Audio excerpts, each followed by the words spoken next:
Welcome to the Vindication on the Rights of Women by Mary Wollstonecraft. This is a CraftLit production, and what that means is that I, Heather Ordover, will be taking you through the text with my own sometimes annotated audio notes and sometimes annotated on-the-screen notes so that you can just listen. I've also included the actual text from the book, closed captions as well. That way, if you are watching the screen, you are reading it with me. Some things to know before we start. Vindication on the Rights of Women was written in 1792, so is it going to be tough to understand at first? Yes, it will be. Will the language feel outdated and creaky sometimes? You betcha. Will you see wonky punctuation on the screen for the text caption? Sadly, yes. It's not my fault. Was Mary Wollstonecraft a prude? No, she was not. And if you need any more information for this episode, please see the description box below.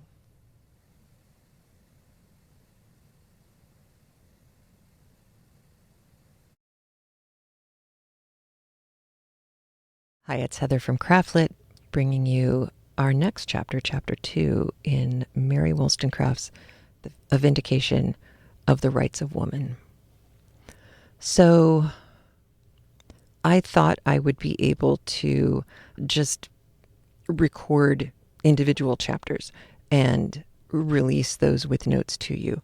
But Chapter 2 is pretty long, and I'm breaking it up into at least 2, if not 3 portions, because I think it's just overwhelming.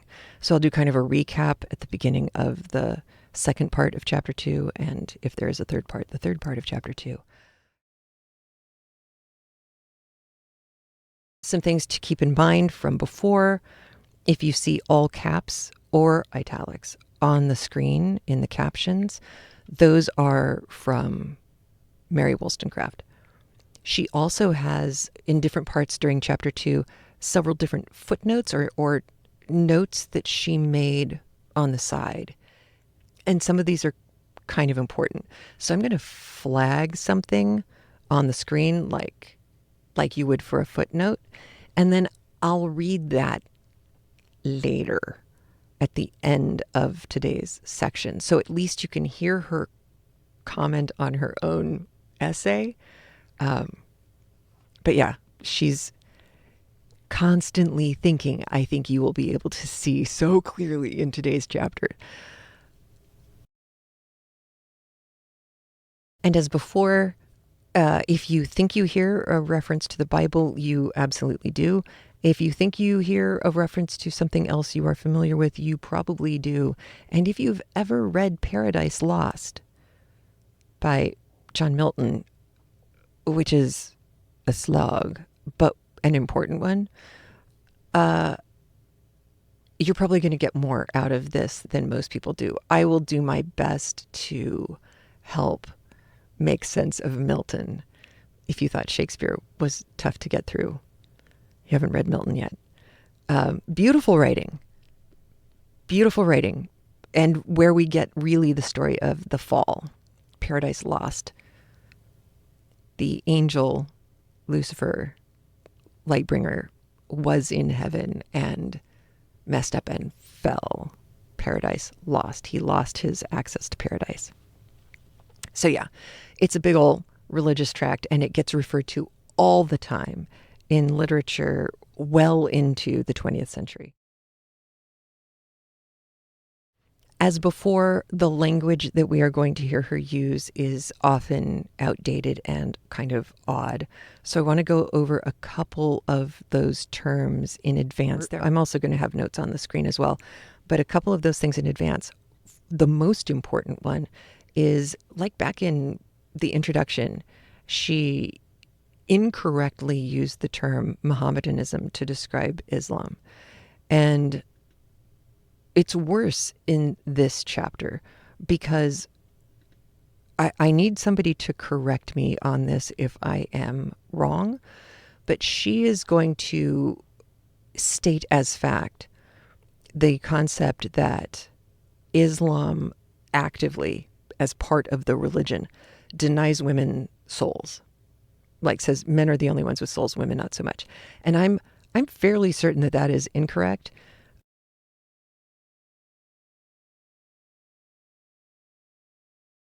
My understanding is that in Islam, both men and women have souls, and they both have, therefore, the potential to enter heaven based on their faith and good works. Regardless of your sex, you are judged when you come to die by Allah. You're judged by your faith and your character and your deeds. I think there are some surahs in the Quran that specifically list good deeds, whether done by men or women, as being rewarded equally by God.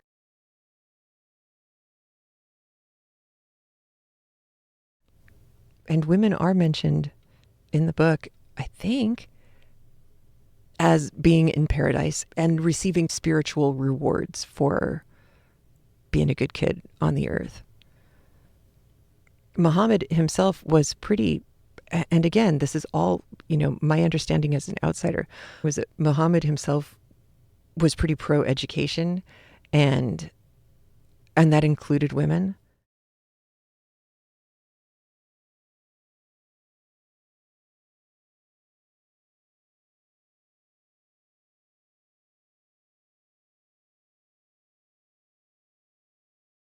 I think it's a big whoops, no, for Mary Wollstonecraft casually using this reference to Islam as an either or.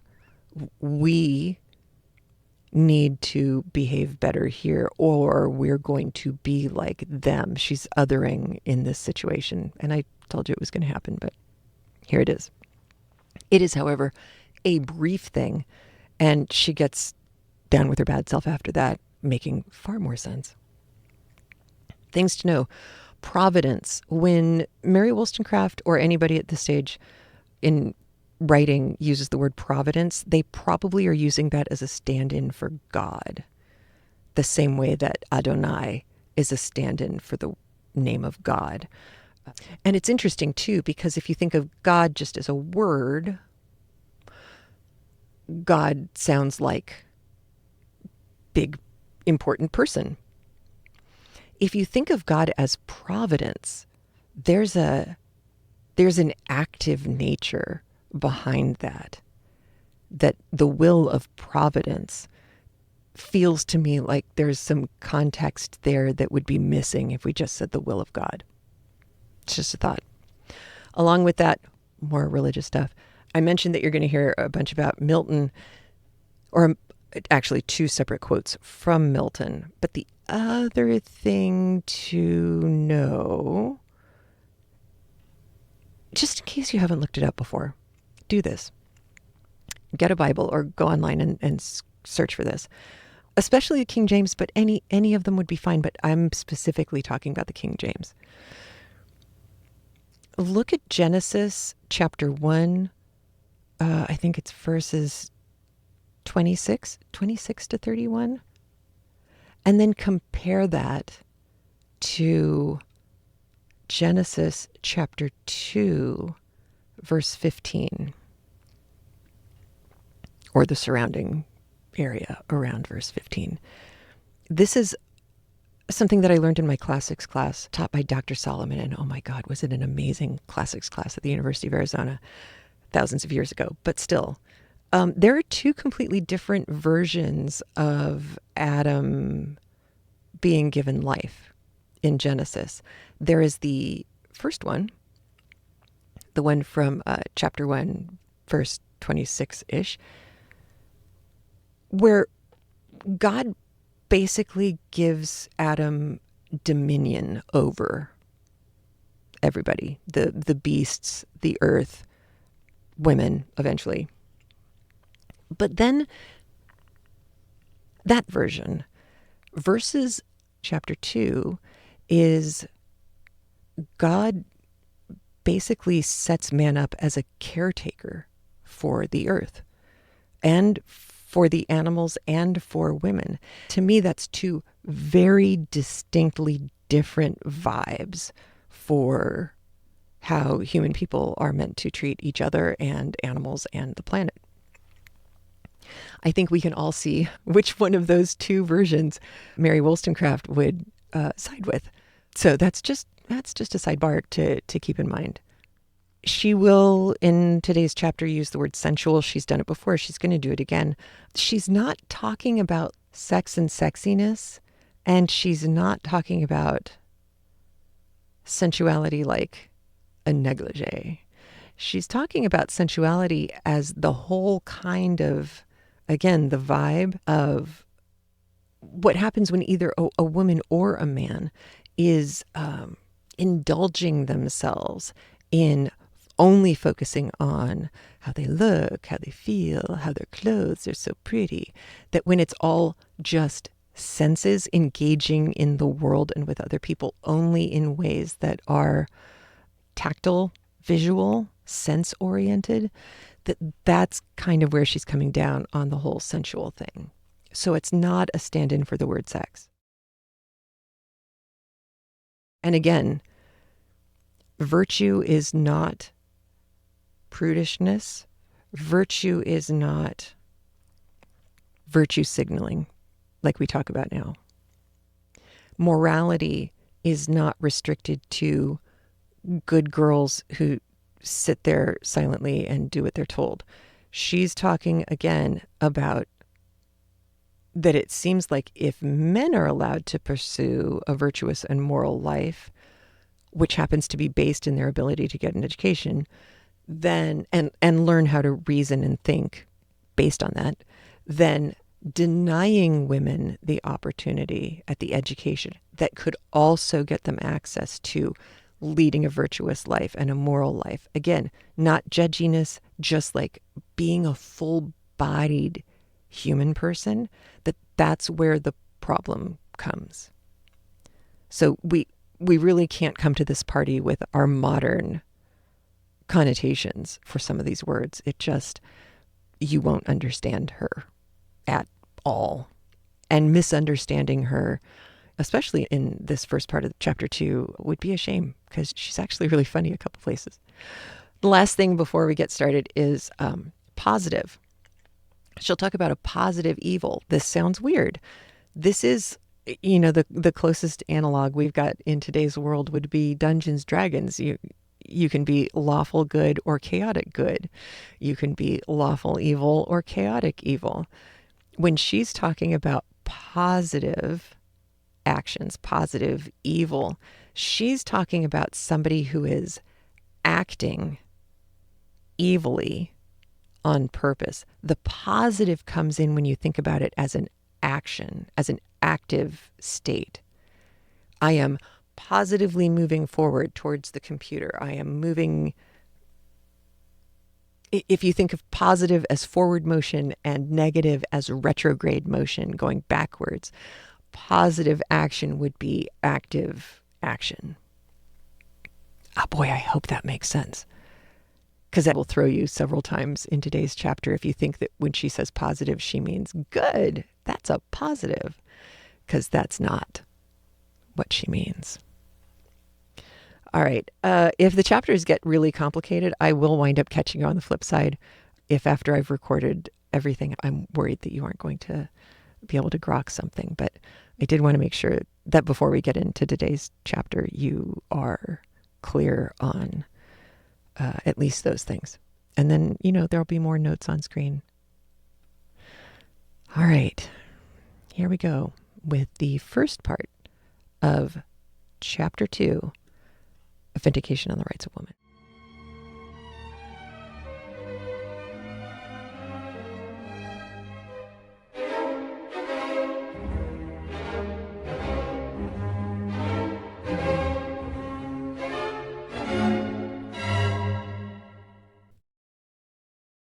A Vindication on the Rights of Women by Mary Wollstonecraft. Chapter 2. The prevailing opinion of a sexual character discussed. To account for and excuse the tyranny of man, many ingenious arguments have been brought forward to prove that the two sexes, in the acquirement of virtue, ought to aim at attaining a very different character. Or, to speak more explicitly, women are not allowed to have sufficient strength of mind to acquire what really deserves the name of virtue. Yet it should seem, allowing them to have souls, that there is but one way appointed by Providence to lead mankind to either virtue or happiness. If then women are not a swarm of ephemeran triflers, why should they be kept in ignorance under the specious name of innocence? Men complain, and with reason, of the follies and caprices of our sex, when they do not keenly satirize our headstrong passions and groveling vices. Behold, I should answer, the natural effect of ignorance. The mind will ever be unstable. That has only prejudices to rest on. And the current will run with destructive fury when there are no barriers to break its force. Women are told from their infancy and taught by the example of their mothers that a little knowledge of human weakness, justly termed cunning, softness of temper, outward obedience, and a scrupulous attention to a puerile kind of propriety will obtain for them the protection of man. And should they be beautiful, everything else is needless for at least 20 years of their lives. Thus, Milton describes our first frail mother, though when he tells us that women are formed for softness and sweet, attractive grace, I cannot comprehend his meaning unless in true Mohammedan strain he meant to deprive us of souls and insinuate that we were beings only designed by sweet, attractive grace and docile, blind obedience to gratify the senses of man when he can no longer soar on the wing of contemplation. How grossly do they insult us, who thus advise us only to render ourselves gentle domestic brutes. For instance, the winning softness so warmly and frequently recommended that governs by obeying. What childish expressions, and how insignificant is the being! Can it be an immortal one? Who will condescend to govern by such sinister methods?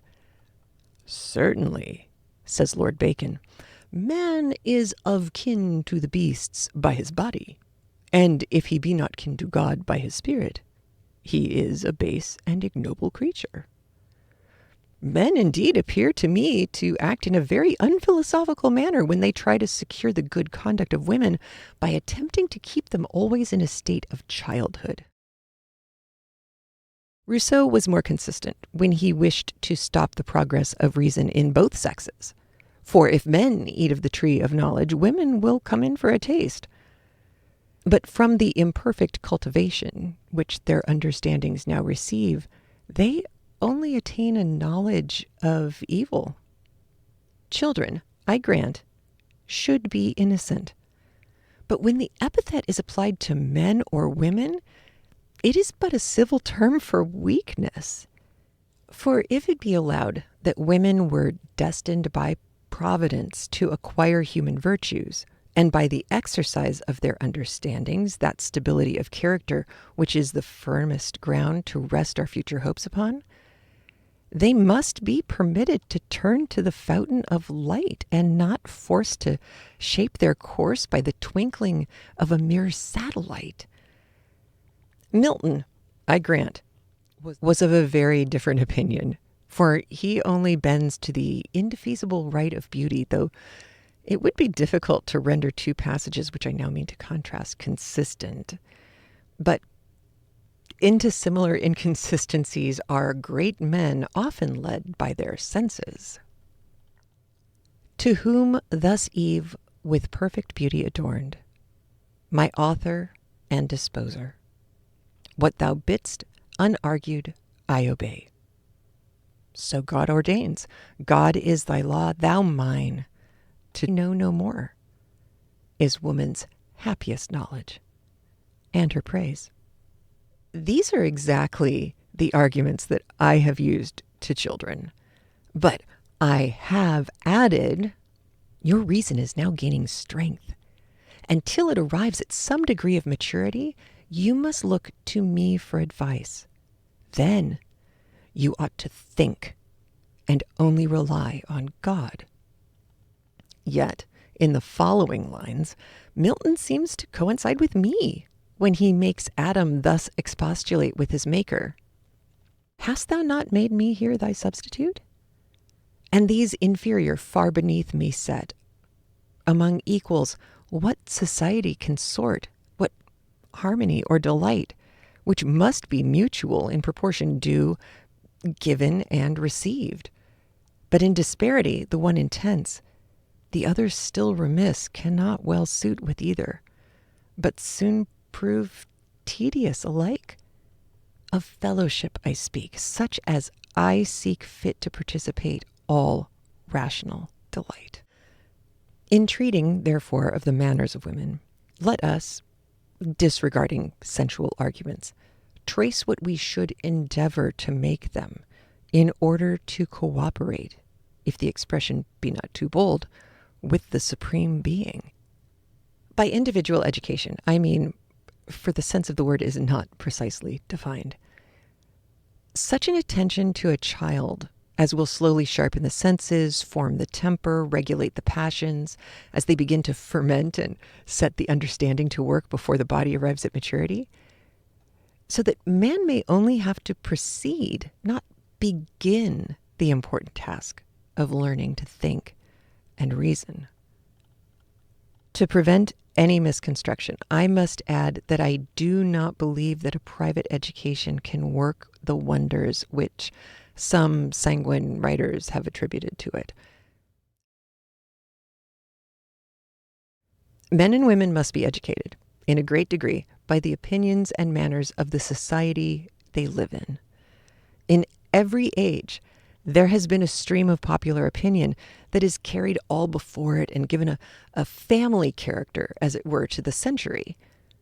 It may then be fairly inferred that till society be differently constituted, much cannot be expected from education.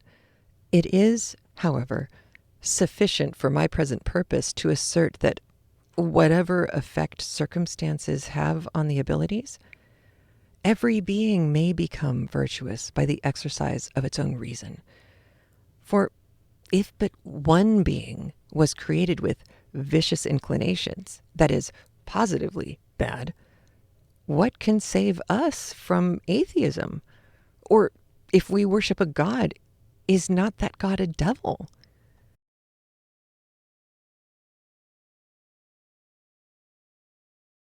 Consequently, the most perfect education, in my opinion, is such an exercise of the understanding as is best calculated to strengthen the body and form the heart, or, in other words, to enable the individual to attain such habits of virtue as will render it independent.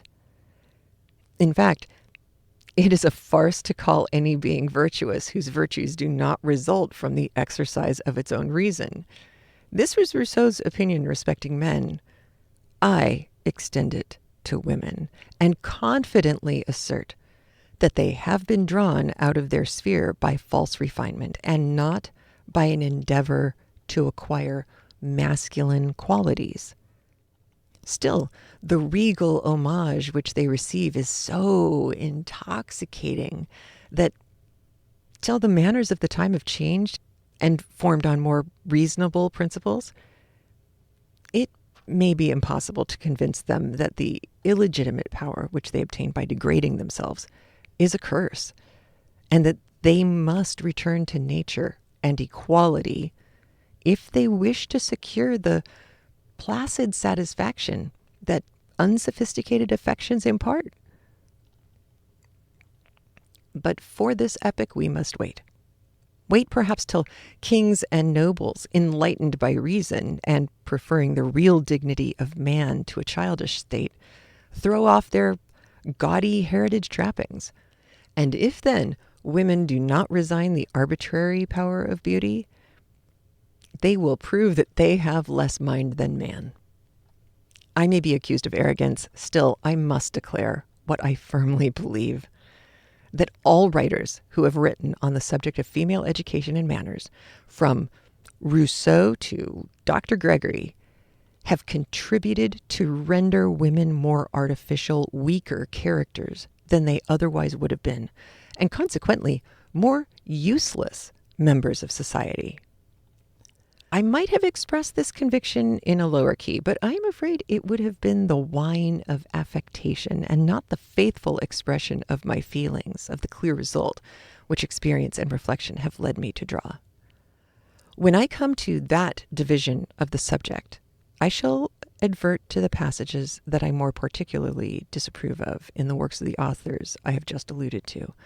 But it is first necessary to observe that my objection extends to the whole purport of those books, which tend, in my opinion, to degrade one half of the human species and render women pleasing at the expense of every solid virtue.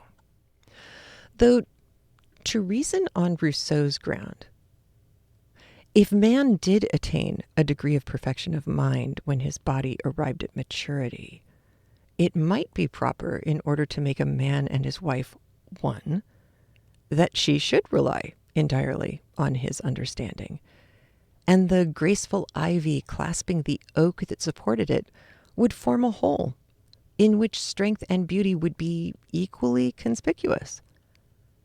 But alas, husbands, as well as their helpmates, are often only overgrown children. Nay, thanks to early debauchery, scarcely men in their outward form, and if the blind lead the blind, one need not come from heaven to tell us the consequence.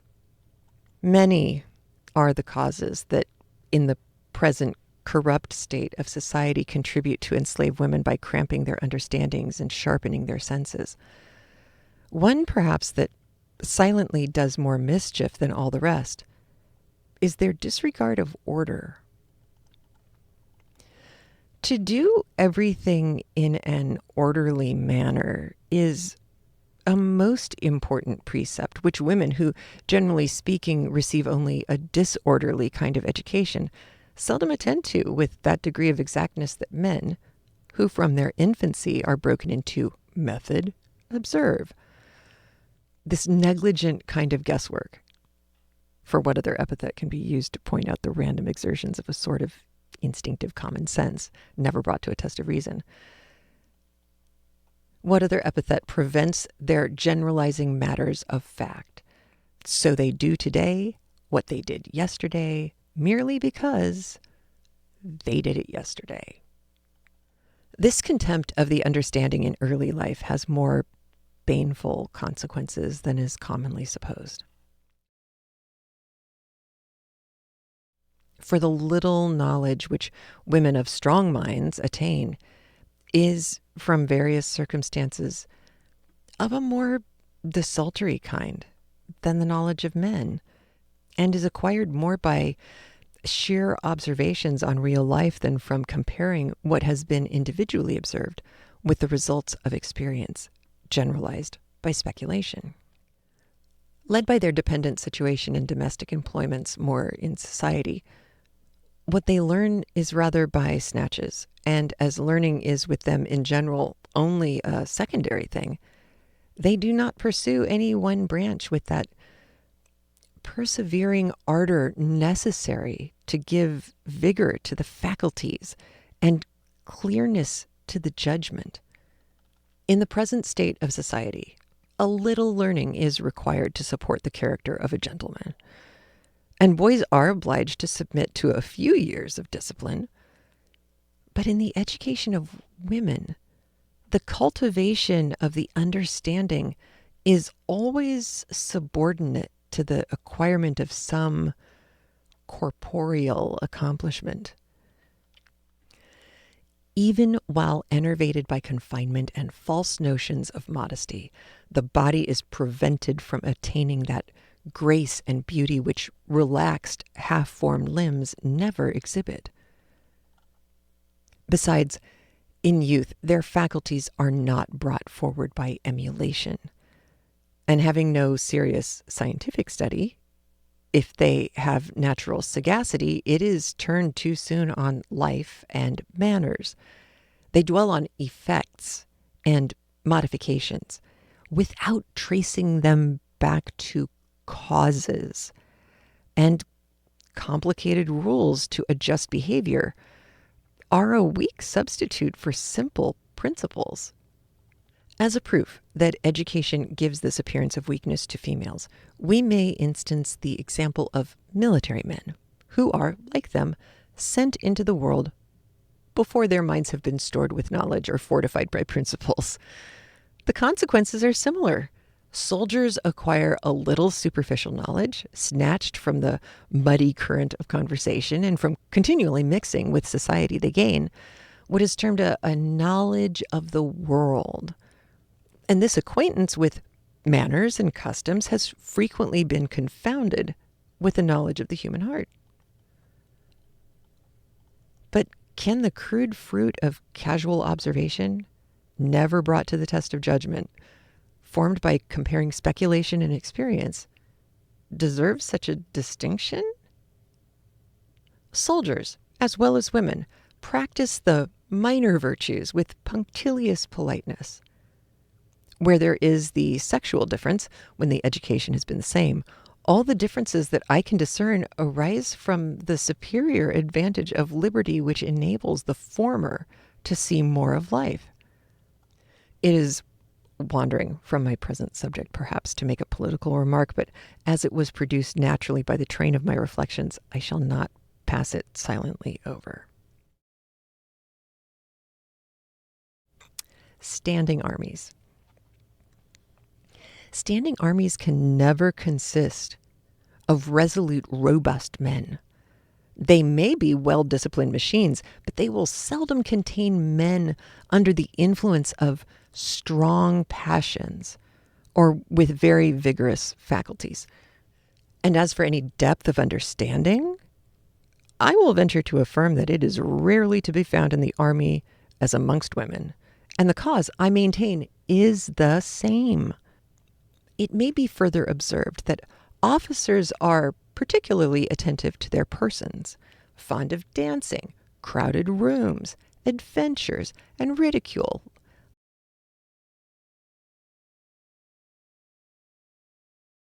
Like the fair sex, the business of their lives is gallantry. They were taught to please, and they only live to please. Yet they do not lose their rank in the distinction of sexes, for they are still reckoned superior to women, though in what their superiority consists beyond what I have just mentioned, it is difficult to discover. The great misfortune is this, that they both acquire manners before morals, and a knowledge of life before they have, from reflection, any acquaintance with the grand ideal outline of human nature. The consequence is natural.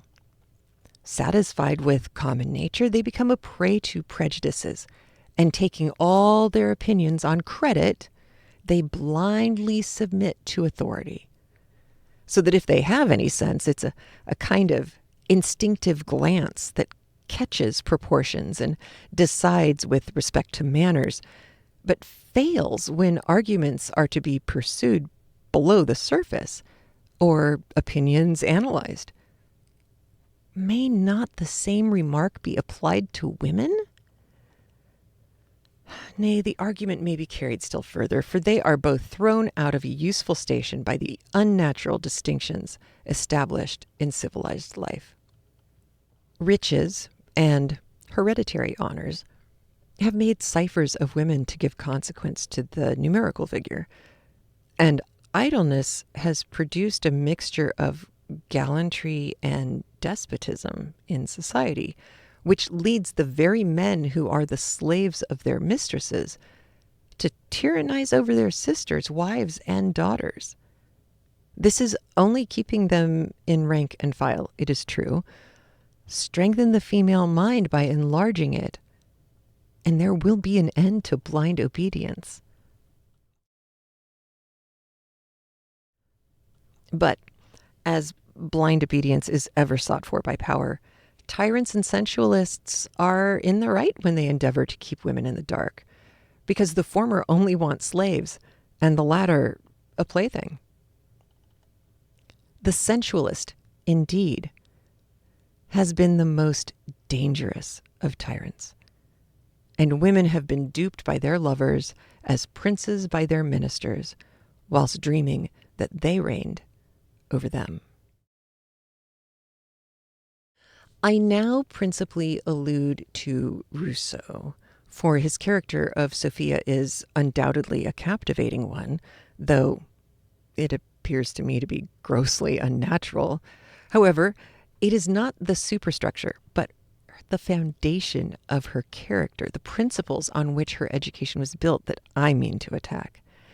Nay, warmly as I admire the genius of that able writer, whose opinions I shall often have occasion to cite, indignation always takes place of admiration, and the rigid frown of insulted virtue effaces the smile of complacency which his eloquent periods are wont to raise when I read his voluptuous reveries. Is this the man who, in his ardor for virtue, would banish all the soft arts of peace and almost carry us back to Spartan discipline?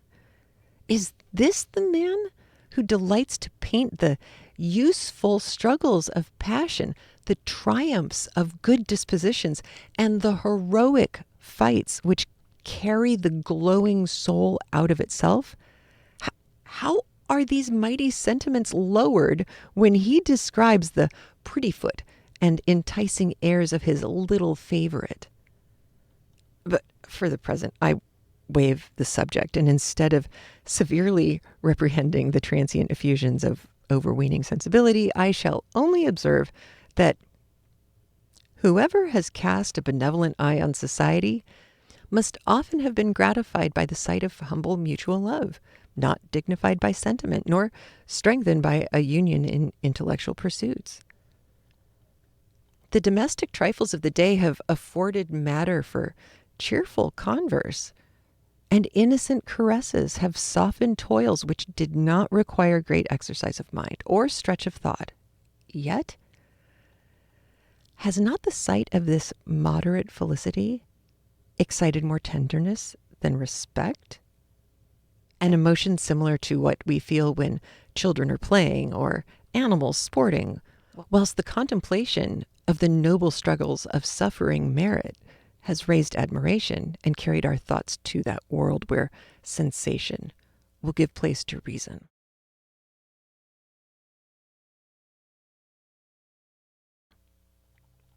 Women are, therefore, to be considered either as moral beings or so weak that they must be entirely subjected to the superior faculties of men. Let us examine this question.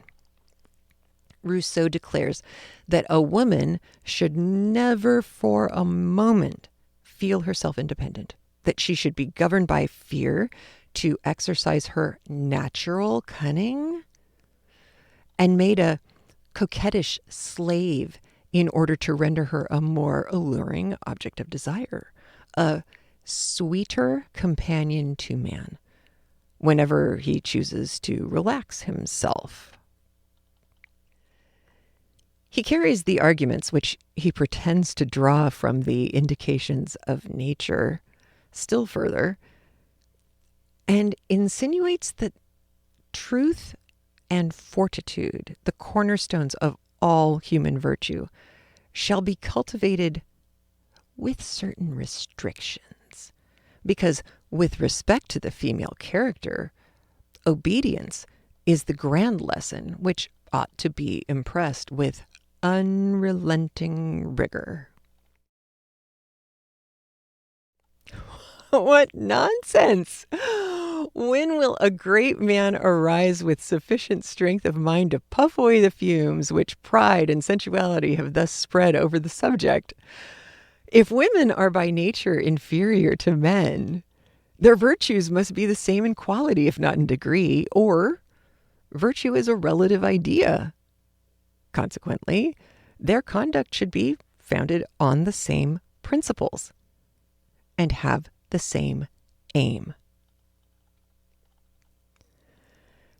Connected with man as daughters, wives, and mothers, their moral character may be estimated by their manner of fulfilling those simple duties. But the end, the grand end of their exertions, should be to unfold their own faculties and acquire the dignity of conscious virtue. They may try to render the road pleasant, but ought never to forget, in common with man, that life yields not the felicity which can satisfy an immortal soul. I do not mean to insinuate that either sex should be so lost in abstract recollections or distant views as to forget the affections and the duties that lie before them, and are in truth the means appointed to produce the fruit of life. On the contrary, I would warmly recommend them, even while I assert that they afford most satisfaction when they are considered in their true subordinate light. Probably, the prevailing opinion that woman was created for man may have taken its rise from Moses' poetical story.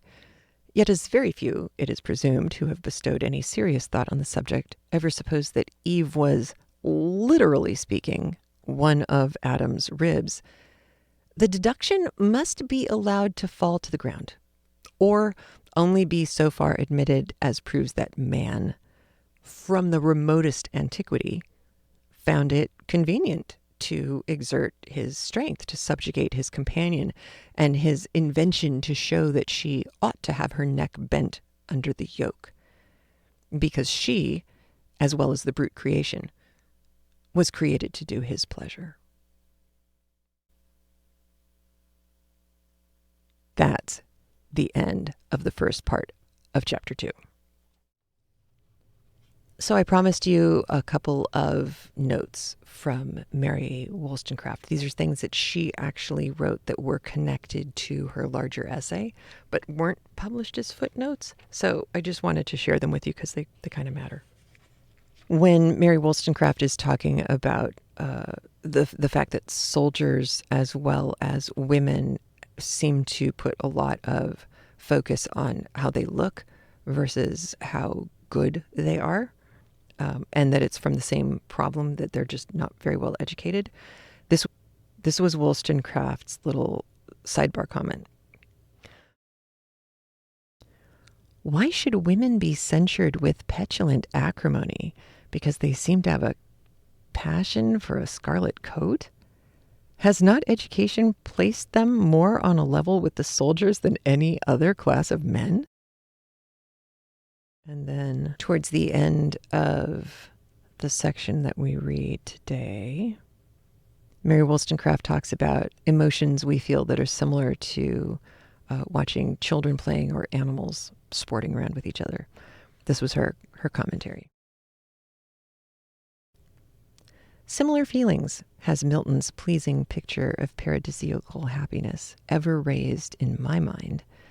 Yet, instead of envying the lovely pair, I have with conscious dignity, or satanic pride, turned to hell for sublimer objects. In the same style, when viewing some noble monument of human art, I have traced the emanation of the deity in the order I admired, till, descending from that giddy height, I've caught myself contemplating the grandest of all human sights. For fancy quickly placed in some solitary recess, an outcast of fortune, rising superior to passion and discontent. And here she's basically pointing out that Milton's description of Eden and all of its bliss and wonderfulness is not nearly as interesting as his writing when it comes to the suffering of Satan. There's also a quote here from Rousseau, his book, Emily. What is most wanting in a woman is gentleness, formed to obey a creature so imperfect as man, a creature often vicious and always faulty. She should early learn to submit to injustice and suffer the wrongs inflicted on her by her husband without complaint. So here it's, guys can really suck, and a woman's job is to put up with it. So there's that. So yeah, I used to like Rousseau. I'm not so sure anymore. It's kind of a poo. If you enjoy what we do here on CraftLit, please don't forget to like and subscribe on iTunes. Give us a thumbs up and hit that subscribe button on YouTube. You can also support the show by subscribing to the CraftLit app premium feed. You can check the link below for details. Your support helps keep CraftLit going strong, and we've got plenty of ways for you to get involved now. If you want more perks, you can head over to Patreon at patreon.com/craftlit and become a patron of this art. You can also join our YouTube channel memberships for access to tons of premium books as bonuses, or you can support us at ko-fi.com/craftlit. And guess what? We've just relaunched our premium memberships over on craftlit.com. Go to craftlit.com/premium and check out all of the details there. Link is below as well. For a one-stop shop to all things CraftLit, please visit Linktree at linktr.ee/CraftLit channel. This is your go-to hub for all of our social media and more. They're all listed there for you. And I keep forgetting to mention, come join our Facebook group. It is full of the kindest, most creative makers and readers, and even some people who never really used to read. We've got them now. All right, that's it for now. Thank you. Take care of yourself. Have a great one. And I'll talk to you soon. Bye.